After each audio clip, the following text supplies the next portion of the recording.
This is the Kingdom Method with Jeff Cox and Jimmie Dale. Practical faith, real leadership, and a mindset to build what actually lasts. Let's get to work. Welcome into the Kingdom Method, Episode 2. I'm Jeff Cox. This is Jimmie Dale, the legend himself, Mr. Jimmie Dale. And listen, we appreciate you joining us today. Don't forget to like, subscribe, and share the videos. And Jimmie, we've gotten a lot of positive feedback on Episode 1, but before we get to that, I want to give a shout out to Certain Path and Randy for letting us use the studios, for doing all the technical behind-the-scenes work. And what a joy to work with, and I'm glad to be here for Episode 2. We didn't get canceled after Episode 1. Yeah, that was awesome. And hey, I got a lot of feedback on the lighting and the camera work and all that, and did a great job. Made us look not so bad, I'll tell you. And that's hard to do. I mean, that's like some special AI stuff. I don't know what it is, but he did a great job. And I want to thank all those young guys. I had a lot of young entrepreneurs come up to me and talk to me, and I go, and that's kind of why you should listen to us, is because we're so old. I mean, look, I got I've got my glasses here, readers, Yeah, so I got they mine can too. read. Yeah.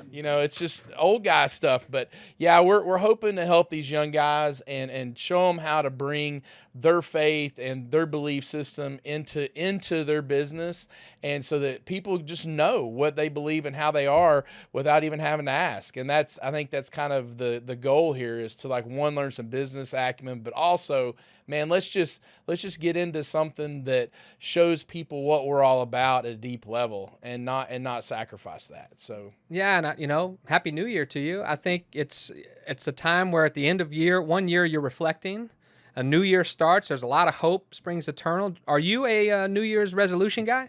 I make them every year. I mean, if I kept all my New Year's resolution, I would weigh minus 250 pounds. But because over the years, I just keep going, oh yeah, man, I'm going to lose 20 or 30 pounds. I'm going to lose 20 or 30 pounds. But no, I think it is important to reflect back on what happened and what was good, bad, and indifferent, and to learn from it. And I always say, hey, let's embrace some of the mistakes, embrace some of the suck, and go, okay, how do we overcome those things in the following year, and how do we do it in a way that makes it a learning experience for us, just makes the next year better. But the resolution piece, I think one of the biggest things that we talk about that we forget to talk about is Pastor Steve at Lake Point Church. Shout out to Pastor Steve in Lake Point. Man, Pastor Steve was amazing. Great leader. Mm-hmm. And one of the things he said during the resolution time is we like to add on, hey, you know what? I'm going to work out three times a week. Let's do that. All right, so let's go ahead and do that. Well, we're going to do that, but then all of a sudden it's like, well, but where are we going to get that 3 hours? That's right. We don't subtract anything off. So he goes, well, if you're gonna add it on, don't forget to pull it off. Yeah. And I think it's something even in business we do. We used to call it, remember, start, stop, keep. That's right. Right? We're going to start doing this. We're going to keep doing that. And, and we're going to stop whatever we're doing, but we're going to keep doing these things. But hey, let's stop doing some stuff. Let's put some stuff away to afford us the time to be able to do it. So I think that's one of the big things. Well, what about you, Jeff? Do you have any resolutions this next year? Yeah, I think as I reflect on 2025, going into 2025, I wanted to be healthy. And I lost close to 50 pounds in 2025, got healthy again. I've been on this up and down weight loss journey for a while. So they asked me, some of the guys watching the podcast go, hey, is Jeff on? How the treatment's going for Jeff? It looks like he's lost a lot of weight. No, I'm not sick. I'm not on Ozempic. I'm doing it the old-fashioned way by, go training hard and eating right. And shout out to my coach, Heather Neighbors. I don't know if you know the Neighbors. She is my health coach, and she's doing a fantastic job. But this year in 2026 is about my body composition. Now that I've lost a lot of weight, I want to get more muscle than fat. My BMI, my body fat, I'm going to lower my body fat percentage. By the time we get to episode 15, Jeff might be all yoked up on us, man. We have to get a bigger chair. But I'll never forget this. Jeff and I worked together forever. And it was funny when Jeff went off to go be president of Berkey's, basically he started losing weight and got on this program. I think it was soda or something. He got on that program and he lost what'd you lose? How much weight did you lose? Was it like 70? Like 65 pounds. Yeah, it was like 65. It was incredible. And he comes to us and what he said to us, he goes, hey, why didn't you ever tell me that I was fat? And I go, well, you always look like that. I thought you were the way you were. Yeah, it's the hard truth. No one wants to tell you. I did that with my family too. I said, you guys never told me I was fat. And you go back and look at pictures, and at my heaviest, I got up to 283 pounds. Oh, wow. And so that was pretty massive. And, I tried that program. It didn't really work out for me because obviously you eat their food, you're good, but you start getting returned to the wild. You still have to have the discipline. So that's the thing with resolutions. The ones that stick, you have a plan, right? And it's small goals weekly or daily that equal the big things that happen. And that's what it is. If I can lose 2 pounds a week, if I can be disciplined with my eating daily, and have a regimen and a routine, then I'm going to build success. Micro wins stack major wins and resolution talk. I think that's just like in business. I mean, it's like the small goals achieve the big goals, and we're going to talk about meetings later on and how to communicate and KPIs and some things like that. But that's kind of the thing is that the goals of today make the goals of the week, make the goals of the month, makes the goals of the quarter. Yeah. But and the other part's that self-discipline piece. And what I found is as I get older, I'm just not as gritty and self-disciplined for sure. Because I'd be like, dude, man, I'm going to diet. And by gosh, I went on one and I would just strictly go by it. So I don't know if you know Andy Frisella, but he's an entrepreneur, has a lot, has a great podcast. There's a lot of cussing. There's a lot of, but it's funny and it's good. But he does that 75 hard, which is really popular now, and a lot of people talk about that. So I was like, dude, you know what? I'm gonna I think I might do that. I think I may go ahead and just do that mental toughness thing. But the problem is 75 hard's really hard. It's really hard, right? It's really hard. I go in the title. I was laughing. I go, okay, so you gotta like no alcohol, get on a diet, drink a gallon of water every day.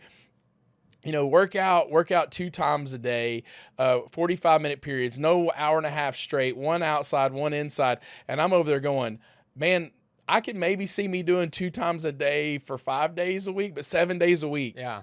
What are you going to take away? You just talked about that. That's exactly. A lot of time. It's a lot of time. So I think I need to do 75 kind of hard or semi-hard or like, medium, yeah. Medium or maybe even easy. It's like a marathon. I think maybe I do 10 days and let's see if I can get to 75 because, a marathon, you shouldn't run it. Yeah. You got to train and you got to prepare and you got to get going. So I think there's some of those things out there like that I think are very valuable. We need to have self-discipline. We need to have self-discipline in the business and what we do. And there's so many lost ideas that get lost on execution. We don't execute. Yeah. And so I think in this New Year's resolution time, we always make these goals that we seem to never achieve. And why people don't do them is because they just simply don't reach those goals.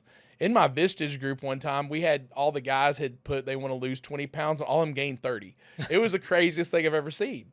But so I would like to encourage the group and the audience, hey man, just don't go crazy. Just pick one thing.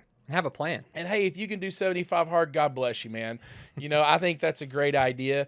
But on the flip side, man, let's be real about it. And I think another shout out to Lake Point, man. They have got this app that they've come out with, and man, you can see the last sermon, you can look at their podcast.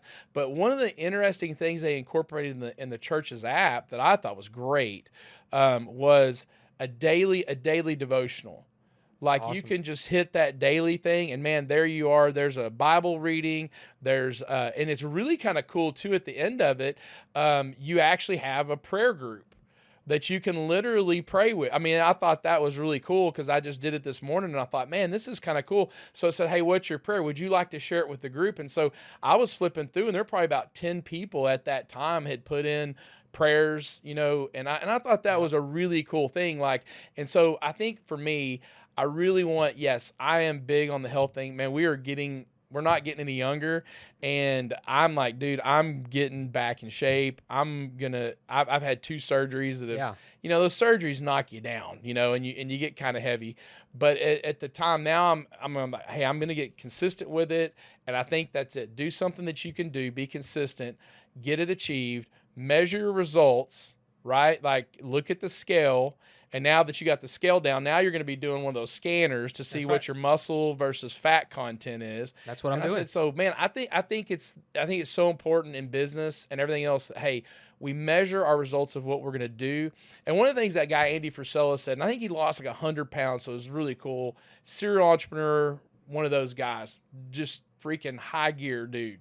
But what I loved about what he said one time was he goes, dude, you win every day. That's right. So every day you win or you lose, you have to look back and go, did I win that day? Did I achieve the goal? Did I eat the way I was supposed to? Did I do what I was supposed to do? And if you didn't, then dude, you lost. And just get over it. And then get the win the next day.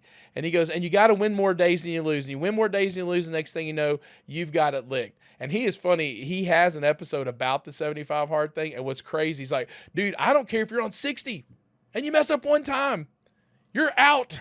You're done. He goes, you start over again. You start over again. And I'm like going, God, I can't imagine getting 3/4 through a marathon and then going, hey, guys, sorry, man, you got to start over again. I'd be like, oh, God. I'd be like, I don't even know if I could do it. I can't even imagine doing a marathon, right? Let's start slow with a 5K maybe.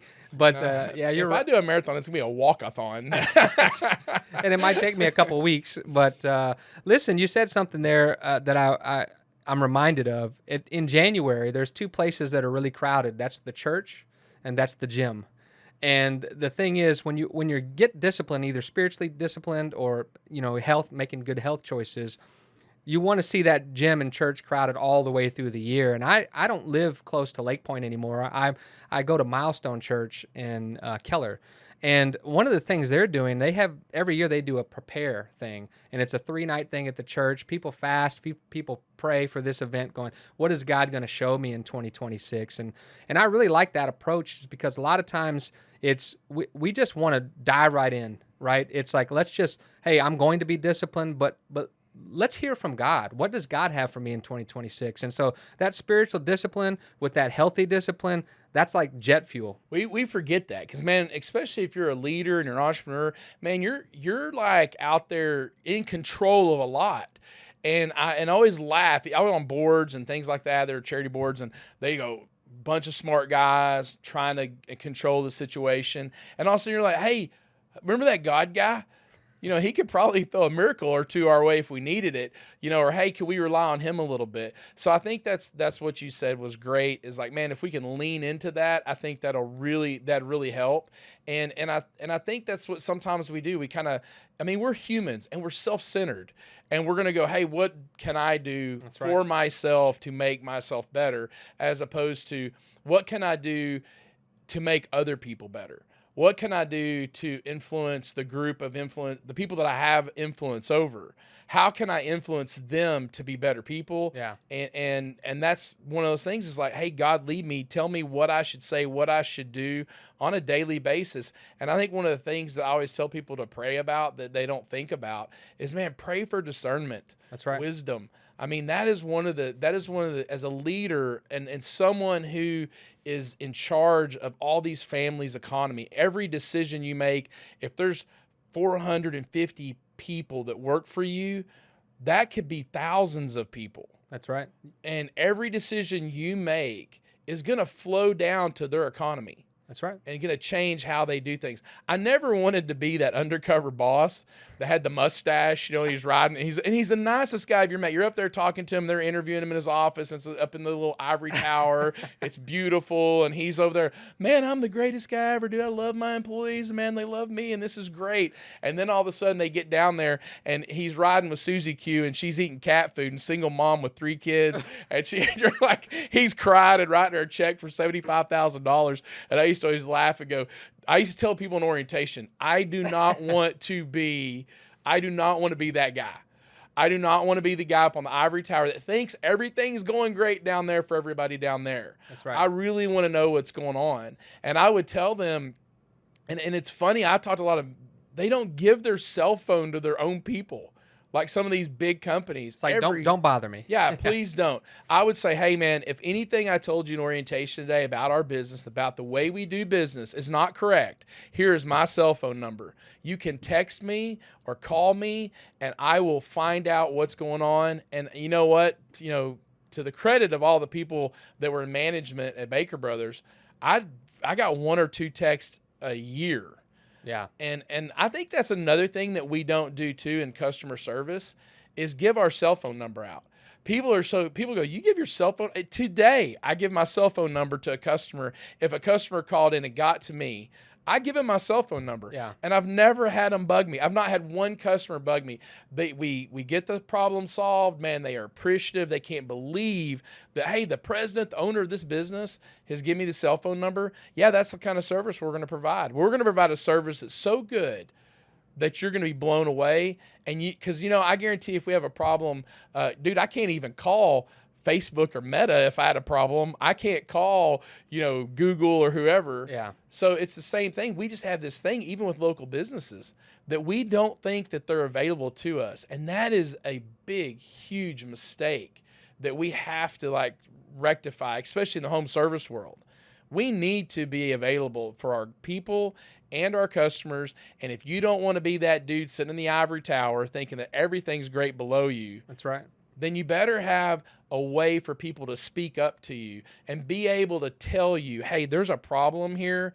Because I think one of the biggest things I did as the president of Baker Brothers was I wanted to hear a problem because I want to go find solutions so that problem doesn't happen anymore. If it's one of our texts was late, if it was, hey, the person on the phone wasn't the way they should have, nobody returned their phone call. Yeah. I go, man, it's just all those little things that you constantly have to be fixing every day in this business. And if you're not doing it, you're gonna get left behind.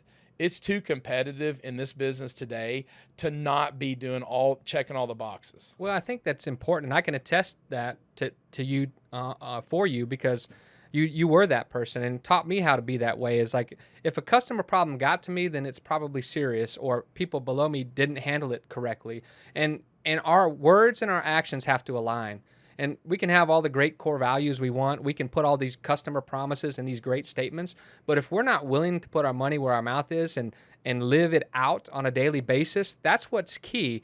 And something that you said struck with me is like, if you care about people, then how and why we win is more important than winning itself, because I don't want to play in the shade. I don't want to turn and burn customers. I mean, anybody can cheat and win. Right. I mean, I passed. I freaking made a great grade on every test where I looked at the girl's paper and just copied everything on her paper. I always made a good grade. What's the statute of limitations on that? Is he still clear? I mean, I also did. It was a smart girl, so I never cheated off the okay. It wasn't Melinda, was it? Were you just trying to get a she date? Made good grades. I could have probably cheated off her all day long, but anyway, that is what happens is, man, and there's no fulfillment in beating someone you're supposed to beat. Yeah. Like there's no fulfillment in that at all. I always wanted to win the game that you're not supposed to win. I wanted to win the time that we look over there and we're like, my gosh, man, we're playing basketball. These guys are all 6'5", 6'6". That's insane. I wanted to play that game where I go, yes, let's play those guys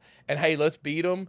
Because if they were all like, they're all 12 and we're grown men and we beat them, well, yeah, we're supposed to beat them.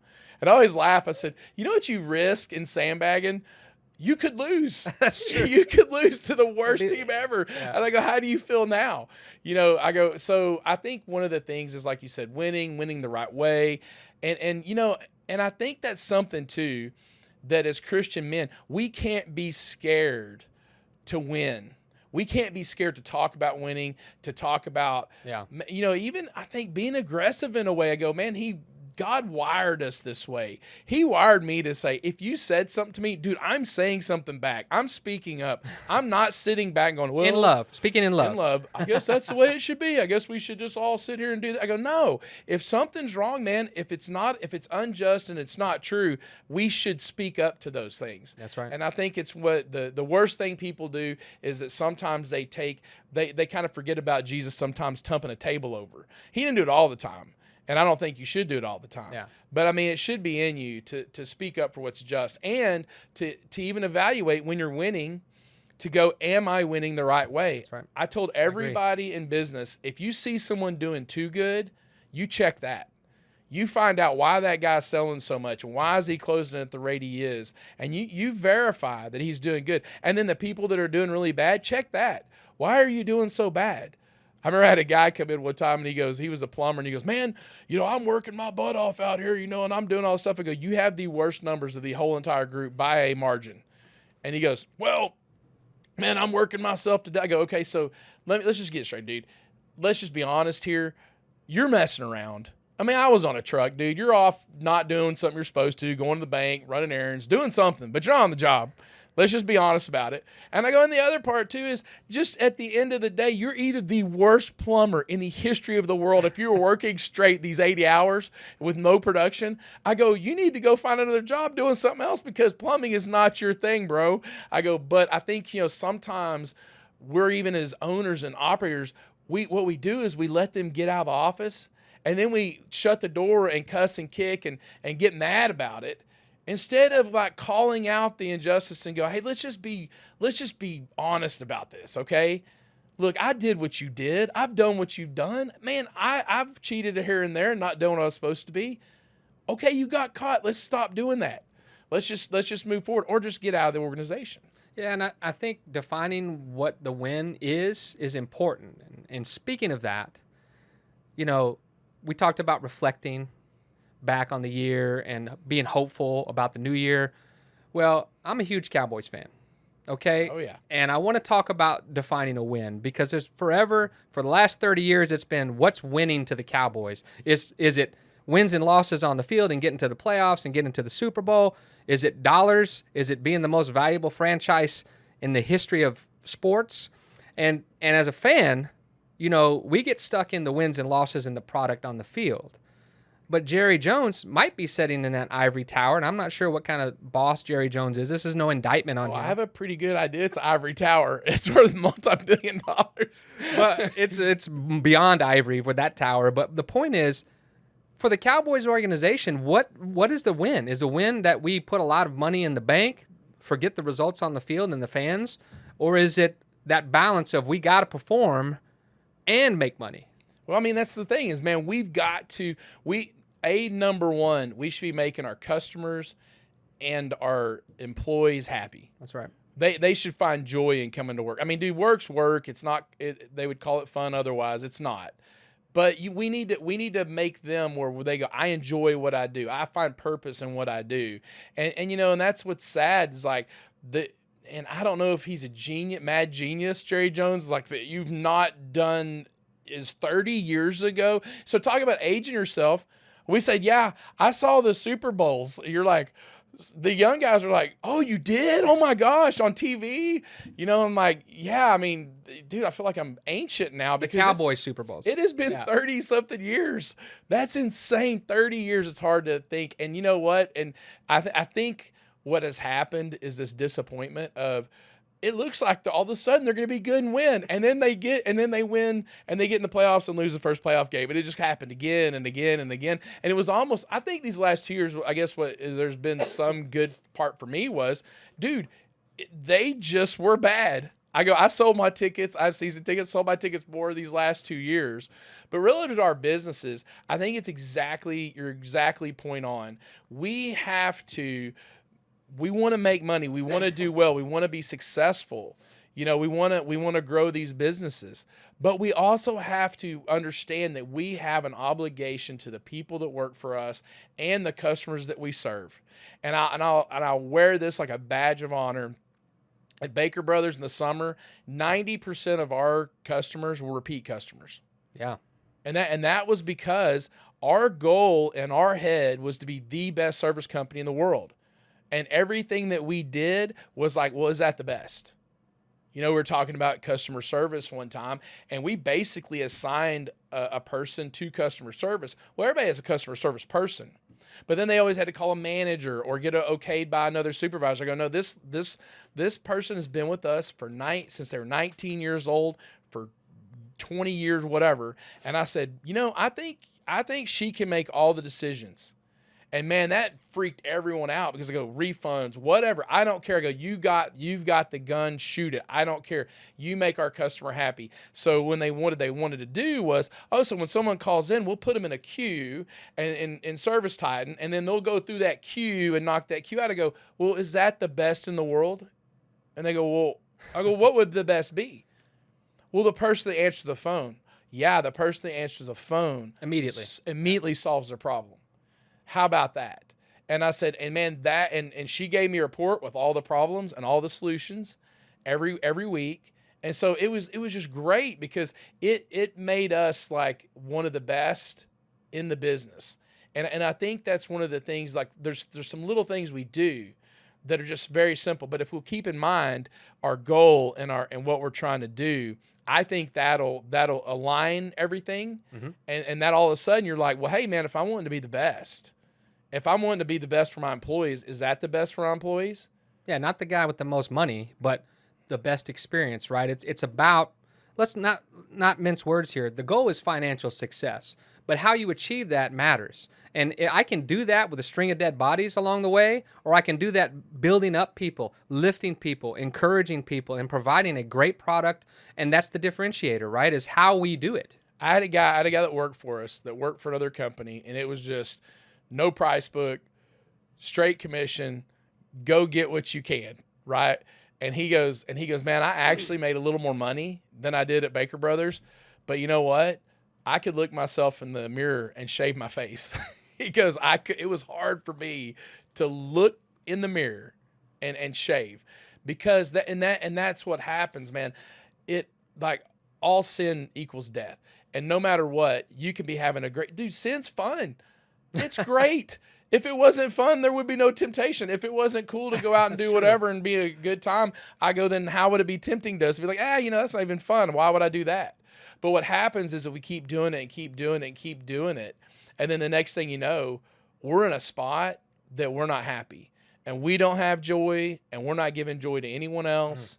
And I ask my guys all the time, I said, man, when you go in these people's homes, you've been in some of the biggest homes in Dallas. And when you go in that big home, how much joy is there? And they kind of look and go, how many people love each other in that house? How much turmoil are in those homes? It's so big because I can go on this side, she can go on that side. We don't have to talk.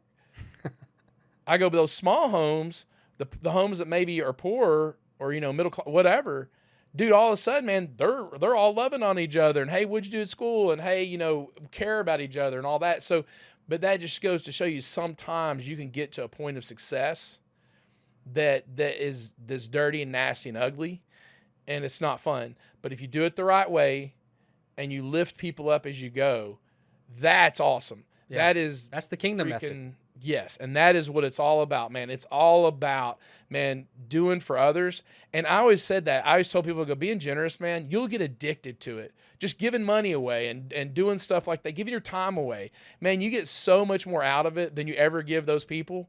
And I would encourage you guys to, man, put away that stuff of like, oh, well, that guy's asking for money. Dude, I'll just give the dude $100 just because we don't know he's going to go buy meth, or, man, he's going to buy alcohol with that. And I'm like, well, all I'm telling you is I just feel it's my gift to give it to him. Yeah. And God's what he does with it. And if he wants to go and do meth with that, I guess he's going to have a really good day today, one way or another. Well, that's the gift. Define what the win is, right? I'm not encouraging that. I'm just trying to say, man, I mean, what is it? What's holding you back? But that we give excuses why we don't give. We give excuses to hold on to our stuff. So he with the most money doesn't always win. No, that's true. And I think God even said, like, it's the, why it's like, the camel going through the eye of the needle, right? Getting into heaven. That it's hard for a rich man to get into heaven. That is why. And I'll be honest, there is more responsibility. There is more that goes in with having more. Yeah. Very few people make a bunch of money and stay in their same house and have their same stuff and go, hey, man, now I've got a bunch of extra money. No, they just spend what they got. The guy who spends his paycheck when he's just making wages, when he makes a lot, some of those guys spend their paycheck too. And bigger, the false prophets out toys. there putting their freaking Rolls Royce on a 20-year note so they can afford it. Wow. Yeah, I mean, it's just stuff like that to go, hey, let's take pictures and let's do all this stuff. But it's all about my outward perception of what I look like. And I'll be honest, it's just like, anything. It's what's on the inside that counts. It's what's in you that makes a difference. Not, what you're flying in or what you're driving. I mean, it's really about, man, the people that you affect around you. Yeah. And like at the end of the day, man, you're on your deathbed. Nobody cares if you had a Rolls Royce or a Lamborghini or your own plane. No, nobody does. Not one person. And I go, and I'll tell you, man, I've had nice cars. I've had a plane. I've had all that stuff. But I'll just tell you, man, the Wait, car. you've had a plane? Yeah, it was a jet. It was like a only 6 person. So, but what I was saying is I never bought that stuff for anyone else. Yeah. And somebody goes, "Oh, you had that nice car." And I go, "Yeah, I didn't buy it for you." So you go, "Wow, look, that's a cool car." I bought it because I like it and I like cars. Yeah. So I think that's something too that, it was funny. One of the guys at Baker Brothers, I pulled up in this, and it was a used Corvette. It was the first Corvette I ever bought. And I pull up, and he goes, "Man, that's something you pull up in that Corvette, man. That's bull, man." And I'm like, all of us out there hard work, and you pull up in that Corvette. And I said, "Dude, okay, so what do you want me to do? Pull up in a dented white pickup truck and wear some overalls and act like I'm a hayseed?" I go, "Do you know that every decision I make affects your family?"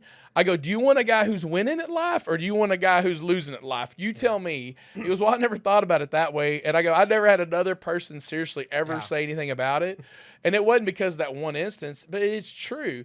You want the person that's a leader. But you didn't act like an elitist. You were humble and you were about the people, and that's what made the difference. It's different if you got a giant ego and you're doing that for that, or versus, hey, this is just what I like, but every day I'm a humble leader who cares about people. That's different. You can have nice things. Yeah. You just the way you carry yourself matters. Yeah, and I think no matter what, man, we can get to where we like nice things too much too, and get a fake fulfillment in that as well. But we better turn the course and talk about managing, and meeting and communication. But I think one of the things, as we talked last time we left off, we were around $20 million, 25 million, and I think that we, identified a problem as, hey, look, the way we're communicating is not working. The cascading, we've got this mid-level management now. There's a bridge between us and the technicians. The cascading, the communication, the effectiveness of our meetings was being called into question. And I think this is something that really helped us springboard to the next level, is when we got our meetings in order. And we talk about, meetings we're talking about are huddles, one-on-ones, leadership training, quarterly meetings, all tech meetings, all that stuff. So let's just start from identifying the problem. Okay, the way our meetings are currently constructed is not effective. Well, yeah, pretty much we were doing a weekly meeting with, by the way, no agenda, and we just got in there, and it was pretty much me just telling everybody what to do, and then them going and doing it. And I'd just be like, "Okay, Jeff, here's your 3 things. Oh, I gave you 2 things last time. How'd you do on those things?" So, and I'll be honest, like, I can talk a lot. No. Yeah. No. I think Jeff no one's ever said that about you. Jeff thought the first meeting was like a filibuster. So it definitely was. Yeah. But I think a lot of times we did have purpose in the meetings, and even the stuff when I was talking to people, it was usually trying to motivate and really cast the vision.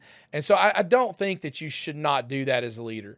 I think you always, in the meeting, agenda be, whatever, you should cast the vision of what you hope and what you want, like where everyone can feel those core values coming out of your mouth as you're in that meeting, because these are all the leaders in the meeting at a point. But we just had a weekly meeting with the leadership, and then we had a weekly meeting with the techs, and that was the only 2 meetings we had once a week. The tech meeting was pretty finite. It was usually like, 45 minutes long to an hour long. And it was just like, boom, we're going to get out of here and get done. Now the executive meeting, dude, that could be 2 hours long. Sometimes 6, Jimmy. Yeah, let's be honest 6. here. I don't know if there's 6. I don't know if it's 6, but 2 hours. The old Heath days, maybe. So, yeah, and I'll be honest, if we were digging into something, we could get, and that's where the non-agenda thing comes in, man. We're trying to fix something, and everybody's, speaking in and trying to fix this problem. And, yeah, we could have some crazy long meeting. But I think what happened was we started understanding as well as we got, started heading to the $30 million plus range, that you got so many more people. And there's so much communication miss, like so many misses in communication. Almost every issue that we had could be tied back to some communication that happened. Or misalignment. Yeah. Exactly. So I was talking to somebody that's about this size as well, and I said, man, there's a point in time as a leader that we have to stop telling people what to do, and they have to like let them use their brain. Because when I just give you 10 things to do, I'm kind of letting you use your brain. But I need you to be coming up with the 10 things. If we're going to get to 50 million or $100 million, I need you to be an active participant so that I can just give you an idea and you go achieve it. But I'd give someone an idea and go, okay, here's the idea. Now here's the 10 things you have to do to get that idea done. Mm-hmm. You know, so I think what happened was we probably were sitting right around $20 million. We started to see and understand that we need to do something about this. And I think $20 million is the time that you start to go, hey, I got to get some better structure. And so we used there was actually a book called, at the time it was called Mastering the Rockefeller Habits by Vern Harnish. Now he revised it, I guess. Now it's Scaling Up. And in that book, and Tom Meyer, you know, was our business coach, and we hired Tom. And then in that book, what we tried to do was like, let's get our meeting structure. It's one of the big parts of communication. And I will tell you, our success was that by 9:30 with 450, 60 employees, by 9:30 every morning, I had got all the information all the way up to me. From 7:30 in the morning till 9:30 in the morning, we had it all done. Yeah. And so the initial one was the huddle. Mm-hmm. So at first it was the huddle, which is a stand-up 15-minute meeting. And what happened was the techs had a huddle with their manager. The manager had a huddle with his head. His head came and had the huddle with me. Mm-hmm. And so that's how we got from the call center, plumbing, AC, electric. That all just fed up into that HR, accounting, all fed, marketing, all fed up into that. So 9:30, we're all standing there having this meeting. You have to stand up, by the way. Yeah, and it's got to be quick, and it's got to be, hey, this is what I did yesterday. Here's my win. Here's my challenge for the day, and move on. It can't be, like you're talking about, filibuster, or let's solve a problem in a huddle. Yeah, exactly. And that's one of the things a lot of you guys out there have huddles, and I already started that you're probably ahead of the game. But what's the structure of the huddle? Is the huddle lasting 20 and 30 minutes? Is the huddle, what's coming out of the huddle? Is it productive? Jeff, how was your weekend this last weekend? I mean, I don't want to be just completely all business, and we never were. Right. But there's a part of it that, hey, I'm here to report these numbers. And so the other part too, to I think have effective meetings anyway, we have to talk about key performance indicators. That's right. KPIs. And you hear KPIs all the time. I want y'all to the key performance indicator. Not all the indicators. Exactly. And one of our problems today with service type and all that, it's not a problem, but it's like, dude, we can go down a rabbit hole on data. Paralysis by analysis. I can sit there and go down the whole, man, and man, what people go, I got 10 KPIs. I go, no, you don't. You're not doing anything. You're taking historical data like an accountant, and you're bringing it to the forefront. It's like because you don't do anything with it. It's the dashboard. When your tire light comes on, you're like, I'll get to it when I get to it. Yeah. But if your check engine light comes on, that means something's seriously wrong. Or if your tire thing goes 2 pounds, you're like, okay, stop. And that's the key part. It's what light do I pay attention to? So I think the best way for me to describe key performance indicators to people where they get it, like leaders where they get it, is to say this. A key performance indicator, if you see that number and you or no one in the group does anything physically, mentally does anything with it, it's not key performance indicator. That's your tire light. Exactly. If you see something and you don't physically go, you know what, let's see what that is. So I could tell you, example, if our book call rate at for plumbing on a Tuesday morning, which was the Monday number, I knew that if it was not 265 to 300, we weren't getting our goal for the rest of the week. Like I knew as soon as they said that, okay, we're in trouble. Yeah. So I knew, hey, we need to do some extra things. So I see that, I go, okay, hey, I've got to do some stuff to get us some more work in plumbing somehow, another pay-per-click, LSA, whatever we got to do, put out some emails, let's do something. The other part I did too is evaluated our, the situation. Okay, we didn't have as many calls as we hoped. What's our close rate like in the call center?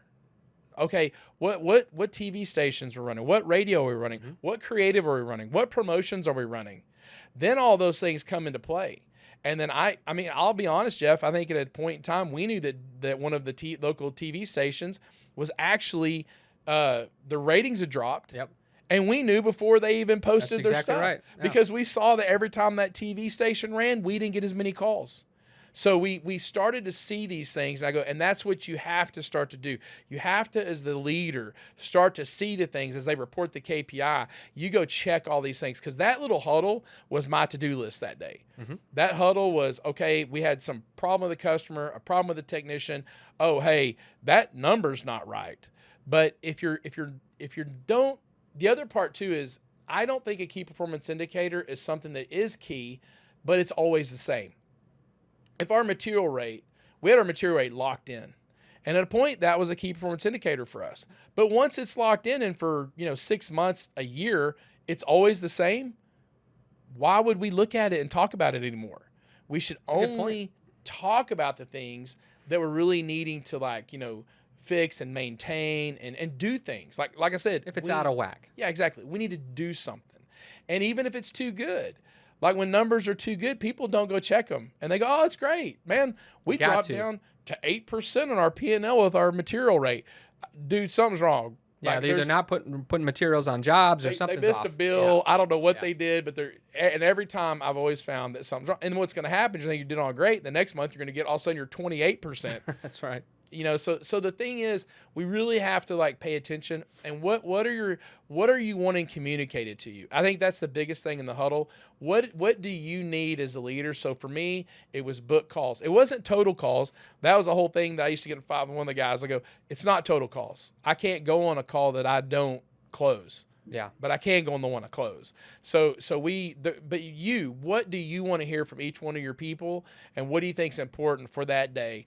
And then the next one is now the other thing about time. Remember we used to have the little sand timer we bought at Amazon. So we had a little the hourglass. It was that 2 minutes. Basically had 2 minutes, and you flipped it over and you had 2 minutes to give your data, and we had probably 8 people in the meeting.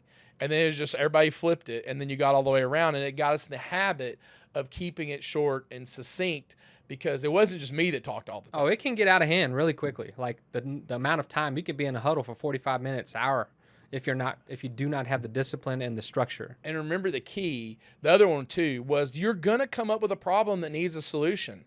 And it was, remember hey, let's sidebar this. Sidebar. Yep. And that's your job as a leader, is to go, hey, we need to sidebar this, or hey, you two, why don't y'all talk after the meeting? Let's go ahead and get everybody else done, because if there's no influence from the group, what difference? It's just between those two. Let's just sidebar it. The next one was the weekly, and then we did. I want to say something about agendas too. We did not have an agenda in the huddle. There was no agenda. It's win, challenge. What do you need from the group? Exactly. Yeah. And then on the second one was on Thursdays we didn't have a huddle, and we had our executive meeting. And so we had the same people in the huddle were in that meeting. And then now we're talking about more strategic. Yeah, and their KPIs that we've all agreed upon for the quarter. So yeah, everybody had 3 KPIs and up to 4 rocks, but sometimes no rocks. I think maybe before we do that, maybe we talk about the quarterly meeting that set the tone for those weekly meetings. Okay. All right. Because we would go off-site, we would look at, hey, what do we want to accomplish the next quarter, set what those rocks are, and then all the KPIs tied to those core 2 or 3 rocks for the company. And so I want to say something too. Just let's just do KPI and rock definition, just so everybody understands what that is. Sure. The KPI piece is key performance indicator. Yes, that is a number. That is always a number. It's a percentage. It's like how many calls. It's how many dollars in sales. Closing rate. It's, closing rate, percentages, whatever. Average but ticket. It's always a number. Okay. Then you go to rocks. Rocks are more like goals, right? Like Objectives. An objective. Yeah. And some of the KPIs could make the objective, right? And then it also a lot of times a rock too is something that was on the side, not in their normal course of business. Like, hey, we need to get a new building. So Jeff goes, hey, I'm going to go get us a new building. All right, great, Jeff. That would be Jeff's rock, and it'd be outside his normal course of business. So I think that's important to say that. Now, the quarterly meeting that we had, that was a longer meeting. It was an hour long. No, a day long, not an hour long, sorry. It was a day long. And so the quarterly meeting, what we did, a lot of exercise, a lot of team building, a lot of stuff like, hey, what are we going to do in the next quarter? What are we planning to do the next quarter? Here's our budget. How are we going to get there? what challenges do we have the prior quarter that we need to overcome this quarter? And what wins did we have? Exactly. Celebrate those. Yeah. And celebrate what we did well. And a lot of times what we did too is we might have the first part of that meeting be the executive team, and we might bring in some of the middle. As we got larger, we brought in some of the middle managers in the second half of the day, so they could understand. Like, we want everybody to understand the play that we're trying to run and the vision we're trying to cast. So it's really about creating the. At the end of the day, we want each person to leave with their 3 KPIs. And if they have any rocks, like, usually it was 1 to 4 rocks typically. And we want them to leave with that so that everyone understands. So in the weekly meetings, we're reporting to those KPIs and what percentage of the rock we got done. How much of this have you got done? Like, well, man, I'm about, 50%. And then let's talk about the challenges. Like we talked about the W3s, who, what, when, and where. It was okay to say, hey, I was going to find us a new building by the time we got through mid, February. And then it'd be February 18th. And you're like, hey, guys, look, I've had a challenge contacting the real estate agents and them showing me buildings. And then the whole group got together. It was funny, like our CFO, she goes, well, hey, I know a real estate guy. Let's talk to him. And we got that guy and he found us stuff. Get unstuck real quick. Yeah, so as a group, we can solve the problem that you're having not being able to achieve that goal. But back to the quarterly, the quarterly there was also a yearly. There was just one of the quarterly meetings, but it was for the whole entire year for the next year in the budget. But I want to say, don't just sit there all day and talk. One, have an agenda.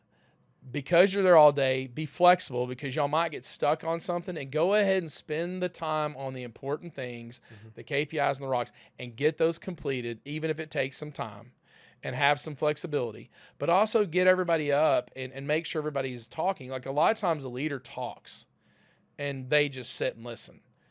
And they'll just go, well, I wonder when this is going to get done. They have their laptop open, typing and stuff. But then the idea is to do things that I think Bubba did this really well. We're going to get 4 easels and three people on each one. Here's the groups. Y'all get up on the easel. Hey, what are the things at Baker Brothers we need to start doing? Start, stop, this keeps, next SWOT analysis, all those things. Strengths, weaknesses, opportunities, threats. Go, hey, what are the strengths of Baker Brothers? Everybody write them down in their separate groups. So they're all involved thinking, and you're collecting all the ideas, as opposed to one person at the front giving everybody the ideas. Yeah. And I think that's one of the things that we have to be able to do. So see, in these and I know a day sounds terrible and long, but I'll be honest, like, it actually would go fairly fast. It was great. Until probably about 3 o'clock. And then everybody's like, all right, let's wrap up. And remember, don't do anything creative. Do it at the first of that long meeting. Yeah. We Anything learned after that. lunch was over, right? Oh, yeah, after lunch, man, you might as well just be Charlie Brown's. From the creatives outside. Yeah, Charlie Brown's mom up there going, wah, wah, wah, wah, wah. You're like, nobody can hear what you're saying. But you really have to embrace this and go, okay, we're going to do this. And I really would suggest you guys to look at, there's scaling up. There's another book out there called Traction. Mm-hmm. They all have this same methodology of communication.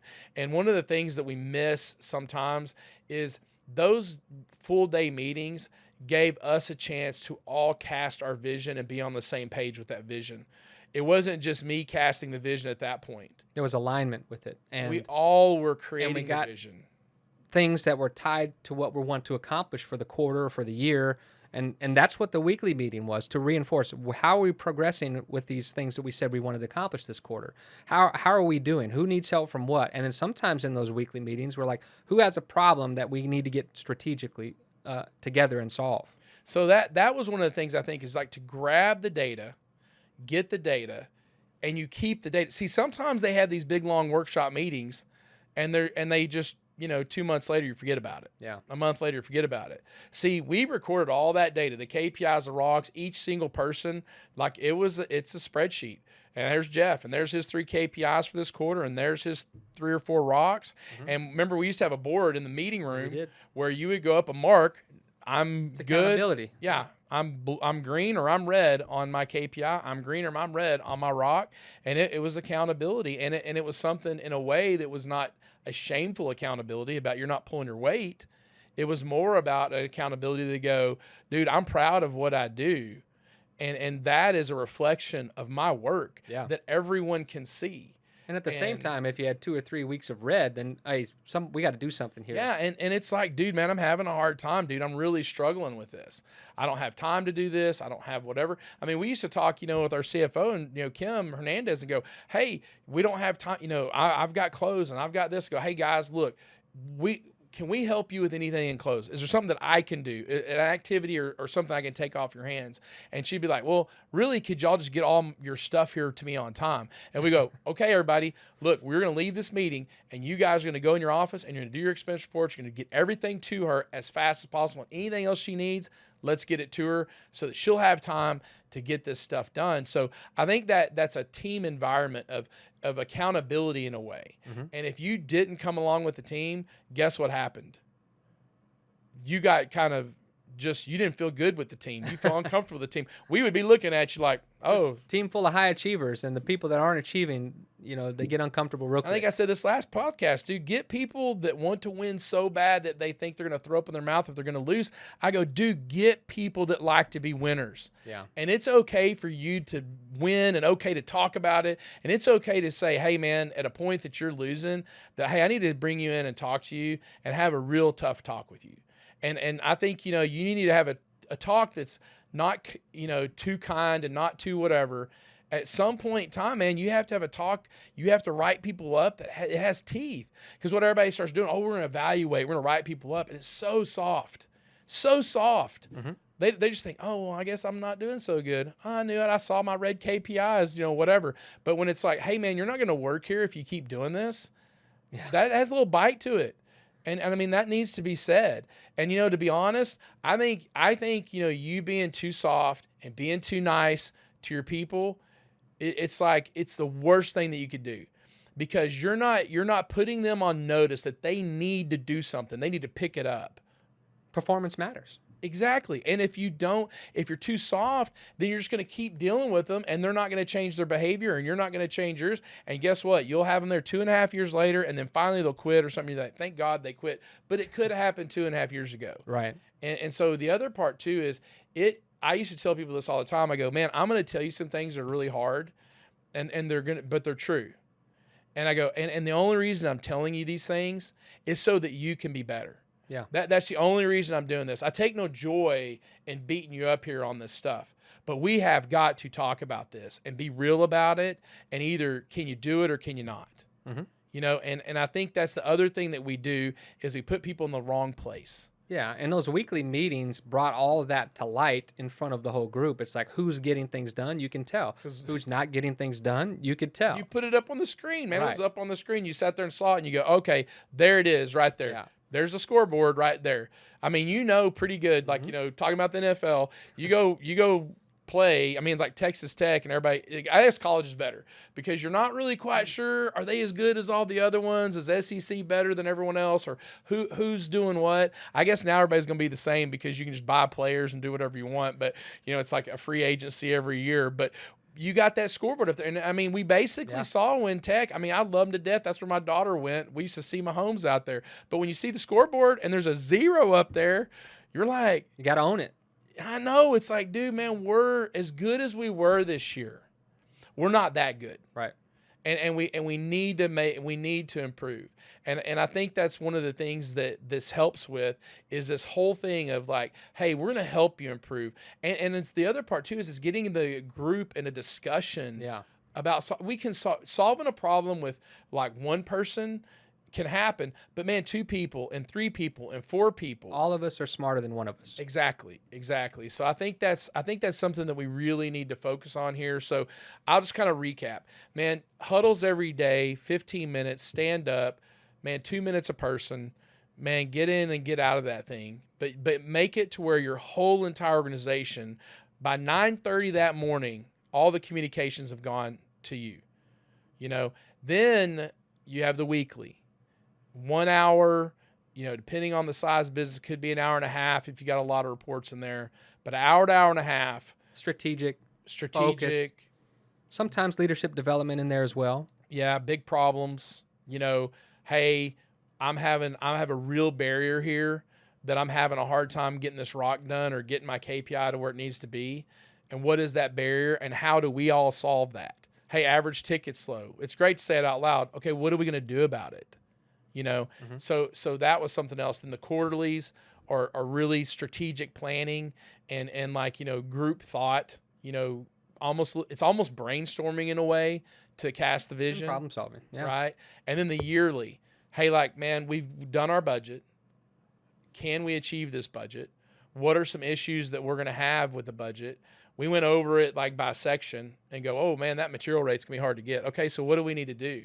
How can we save a point in material if that's what it's asking to do? Can we beat the sales goal? And it was almost every time, I think, in AC implement, they were like, man, I don't know if I can. I mean, I'm already doing really good. I don't know if I can hit that goal, and they always exceeded it. Yeah. So I think that was kind of that time for us to plan and really know our budget and know what expectations are. And the guys knew, we basically, another thing I forgot in the huddle was we did our month to date to our budget goal. That's true. Every category, plumbing, where are you month to date? And what we'd say is like, hey, I'm behind $52,000. Yeah. Hey, I'm ahead. I'm up $110,000 ahead of my month to date budget. That number that got, I think that's a very, very important one. Yeah. I will tell y'all here is how good we got at reporting in our meetings. We got so good that I logged into Service Titan 2 times a year. I mean, seriously, like, I knew the numbers. Yeah. And they came out on the P&L. So that's the other thing. Make sure the number matches the P&L. That the dude's not telling you a number the whole time. We're up. We're and really then also up. on the P&L, you're like down 20%. You're like, dude, that don't work. I mean, that's not the way this goes. And so the other part, too, there's accountability to that. And if that happens, dude, you and I were going to be in the office going, hey, now why were you reporting to me this whole entire time you were here and you're there? You don't have a pulse on what's going on. As the owner, as the business leader, we have to be the dad that sometimes spanks the kid, takes his belt off and spanks the kid. We can't be nice and friendly and high fives all the time. But I think one of the things. That's theoretically, guys, not really spanking. Don't actually hit me, buddy. But what I did that I think I did really well was, man, I joked around and had fun. But I also had a part of me that was like, if anybody had a problem talking to somebody in our organization, I say, do you want me to go tell them in a way that they'll understand? Because I had a really good, intense way to sit there and tell them how they needed to do it and where it had weight.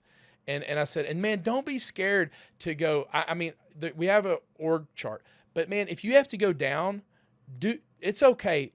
Tell the guy you're going to do it. Don't go to the man. Yeah, just don't go do it. Him. Yeah. But go to the manager. Go, hey, dude, I'm going to go talk to Joe because Joe's doing something. I saw him do it, and I want to talk to him about it because I think coming from me, it might be a little more weight. Yeah, and one thing we should talk about before we wrap this up is the tech meetings, the weekly tech meetings, and the energy that we want to bring there. This is a positive meeting. It's not, hey, let's get on to people, let's solve problems. It's energy. We had, theme talks, meaning, hey, let's tie something together that might help these guys be better men, better fathers, better workers, better performers. And Bubba was great at, and you and Bubba would give theme talks. And a theme is a quarterly theme. Yeah, that's tied together. That's in the book as well. And it was a quarterly theme that would drive your goal. Yeah. So one of the first ones we had was listen to the customer. Yeah. And the first one, that was when we were surveying the customers and we were calling them and surveying them at the time. They didn't have PulseM and things like that. And we basically were doing net promoter score. Mm-hmm. If y'all don't know net promoter score, the book's called The Ultimate Question. It's a great survey book. Yeah. I would highly, highly recommend. It's a 2-question survey that people are willing to take. We had about a 38% rate of people taking our survey, by the way, too, from when we just texted them out. So it was really super high, but it was not hard. And we got valuable information from it. But that was our first theme, was listen to the customer. And we basically would talk about, hey, what can we do to make that net promoter score up? What can we do to be the best service company? So I think, tech meetings, a lot of times, our tech meetings back in the day were, hey, you guys stink and you're breaking toilets around the deal, and hey, y'all need to do da-da-da-da-da. And then they're yelling at us going, man, dispatch sent me across town. That's BS, and I'm like, okay, guys. And then, I was usually just playing referee most of the time or getting mad, and doing stuff. I mean, if you have those meetings, I want to tell you, a way to shut the loud mouth out is just go, hey, Jeff, why don't you go ahead and meet me in my office? We'll talk about I'll that. be in there in just a minute. That's Let's like talk going to the about principal's office right there. But I want to say something too that there was a hint of what you said about what do you want the tone of the meeting to be. I think that is something that is one of the most powerful things that Nikki Nemiroff taught us was, hey, what do you want the spirit of the meeting to be? What do you hope this meeting achieves? Best possible outcome. Exactly. So when you go into that meeting, whether it's one-on-one with a technician or one-on-one with an employee, or if it's like, hey, we're having our weekly meeting, what do you hope to communicate and achieve? And what do you want the spirit of that meeting to be? Collaborative? Do you want people to be uplifted? The worst thing that could happen is you have a meeting and everybody walks out and wants to quit. And I found out, through Nikki telling me to think about this, how is my meeting at the front? How's it after? What I did notice was when I went in and had the meeting, I knew if I only had 30 minutes to do a meeting that was supposed to be an hour, that I was going to terrorize everyone in the meeting. Mm-hmm. And what was going to happen was y'all would want to quit and nobody wanted to do what I said. Or the ideas or anything, because I was just spitting. And if you try to say, Jeff, I don't have time, just shut up. Let me tell you this stuff and y'all go do it. It never worked. And so I think simply evaluate what you want it to be like and evaluate what you picture in your head that's going to be communicated. And then ask yourself, did I do a good job in that meeting and did I communicate what I should have? And that's what happened. I talked too much in meetings. I gave too much information. I got out and I go, dude, I got to shorten that up. I can't keep doing that. So it's a self-regulation as much as anything else. But I think the best way that Nikki put it was, what do you want the spirit of the meeting to be like? Yeah, and I think a couple other things that came from Nikki is what I remember the 4 Ds we talk about. Like when you're having a one-on-one with somebody, it's like, okay, what are you declaring that you're going to get done next week? That's your words got to be law in the universe, right? Okay, so when you have that, then what did you deliver? We're following up now. So let's debrief on how that went, right? That's the 3rd D. And then the 4th D is, well, let's do something different if it's not working. And so when you talk about one-on-ones and maybe performance management, and we didn't bring that up in our meeting talk, but that was something that came a lot later, was you've got to set the tone here. And whatever they declare, the next time you meet with that technician or report, whoever it is, did they get it done? And Nikki has helped me tremendously. He's one of the training that we did at Baker with Nikki, and then later at Berkey's with Nikki, has been instrumental because it transforms the way you approach things. It's not just about doing it; it's about what's best possible outcome. Am I being intentional about the meetings? Don't ever have meetings when you're angry. Those kinds of things. It's not just that you're doing it, but how are you doing it? Well, I will tell you this. You can be strategically angry. True. I think one time Bub and I were in a meeting and you were like, I'm in there yelling at him and you were like, hey, dude, Jimmie, that's not okay. I mean, we could all hear you out here. I go, I realize you could hear me out there. Yeah. And I want y'all to know that Bubba's the number 2, but no one's above the law here. Yeah. And I go, and I think what you're missing, I was like, I think what you're missing is you're missing that there's a lesson learned, not just with him, but with everyone else at that business. Man, when we're in a fight and the alligators are chomping at our heels, dude, get in the fight. Right. Like, you can't be like, well, I got to go over here and do this and do that. I go, no, you got to get into the situation and get into it. So I will say this, I think, but that's exactly, it doesn't mean we say spirit of the meeting. It doesn't mean they always have to be spirited and uplifting and let's go and it's rainbows, unicorns, and man, everything's wonderful. I would hope that most of the meetings would be that way. But some meetings need to be tough. Some meetings need to be serious. Some meetings, can be jovial. And I think what happened with us is what we were really good about when Wrench came on. These contractors are coming in from Wrench. They're like, oh my God, dude, y'all goof around and laugh. And, what are y'all even doing here?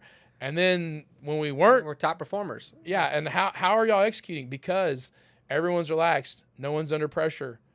And there's a pressure there that's hidden, that's underneath it. That's where it's at. We're wired to win. Yeah, and I go, so we're going to win. So come to one we're losing and tell me what you think about that meeting, because there's no laughing and there's no fun and everybody's pointing fingers and looking at each other and a little bit angry. And, dude, I'm good with that. I want you to be mad. I want you to be mad when we lose. I hope that you're mad, because I'm mad if I lose. Yeah. I don't like it. And I want you not to like it either, because the thing is, it's like that old Lombardi quote, hey, you know, winning's a habit. Unfortunately, so is losing. Yeah, that's true. Right. And you don't want to get in that habit. So I guess we probably should wrap it up, but we're going to next time, kind of tease next time, we're going to talk about this balance that has to happen. That was kind of something that we struggled with. And really one of the reasons we hired Nikki Nemiroff. And it's this struggle of, man, we get people focused. Mm-hmm. And then all of a sudden we forgot about profitability and the sales. Then we get sales and profitability focused. And then all the people we've laid lace to and people are quitting and our customers are y'all stink. So how do you balance both those things and win in both areas, which I think is like just such a balancing act and so tough. But that's what we're going to talk about next time. And yeah, I'm excited about that. And thank you for being a part of this episode. This is episode 2. I think we'll make it to episode 3. I'm maybe pretty I don't know. positive. Randy may fire us. I'm not sure, but so far so good. I go. That's my old joke. I go, when the guy jumped off the Empire State Building, every floor they heard him say, "So far so good." So we'll see if we splat or not. But hey, thanks a lot, guys, and remember to share this and to subscribe. Really appreciate it. Hope it was helpful. Yep. See you next time. Thank you very much. You.